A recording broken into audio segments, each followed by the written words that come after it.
यांच्या दृष्टीने सुद्धा राजपुत्र राजरजवाडे तर सोडा, पाटील देशमुख मंडळी यांच्या दृष्टीने स्त्रिया म्हणजे असं होत. दाद मागता येत नव्हती.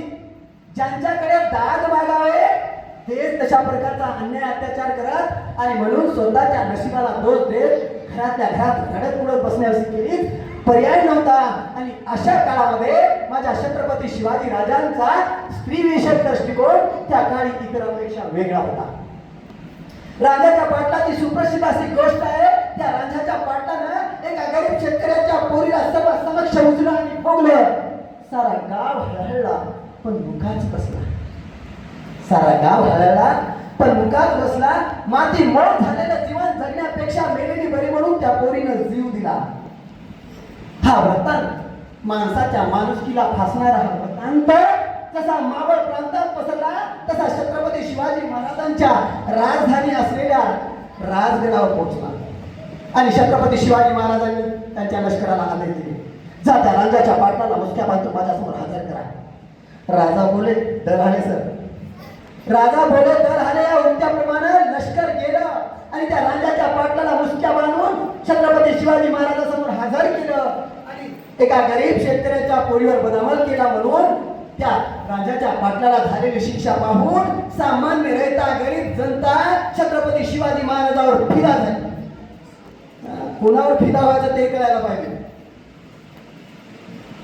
शिवाजी महाराजांवर जनता फिदा झाली. छत्रपती शिवाजी महाराज सामान्य जनतेचे ताईत बनले, गळ्यातले ताईत. जसं आपण देवाची प्रतिमा गळ्यात घालतो तसे शिवाजी महाराज सामान्य जनतेचे ताईत झाले. आज खेड्यापाड्यामध्ये शहरामध्ये अनेक अत्याचार होतात गोरगरिबांच्या लेकीवाडीवर, परंतु जितका मालदार मोठा तितका वतनदार मोठा तितकी त्याची लवकर सुटका होते. का अटक होत नाही? लवकर सुटका फटकन झाले बेल. पण जर का कोणी आपल्या नातेवाईकाच्या पापावर पांघरून काढून अधिकाऱ्याला पाठीशी घालत असेल तर त्याला जबाब विचारला पाहिजे. शिवाजी राजा आठवतो तर त्यासाठी आठवा. आणि म्हणून आम्हाला लोकशाहीमध्ये सुद्धा त्या राज्यशाहीचे छत्रपती शिवाजी महाराज आज आम्हाला आठवतात. त्याचं कारण एक आहे, कारण पर स्त्री माते समान मानणारा राजा.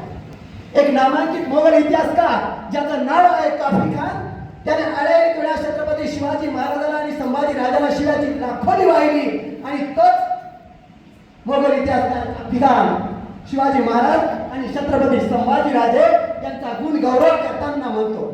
स्त्रीविषय आणि परधर्म सहिष्णुता कशी आहे याविषयी गुण गौरव करताना म्हणतो, शिवाजी राजांचं सैन्य ज्या ज्या ठिकाणी मोहिमेवर जात होतं त्या त्या ठिकाणी त्यांनी तसे सक्त आदेश दिले होते लष्कराला, कोणत्याही पर स्त्रीला हात लावता कामा नये, कोणत्याही मस्जिदीला हात लावता कामा नये.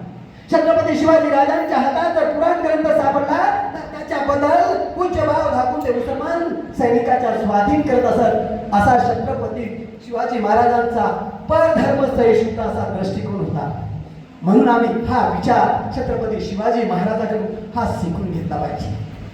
असे होते शिवाजी महाराज. एक छोटंसं उदाहरण सांगतो तुम्हाला आणि इथं थांबवतो, जास्त काही बोलणार नाही.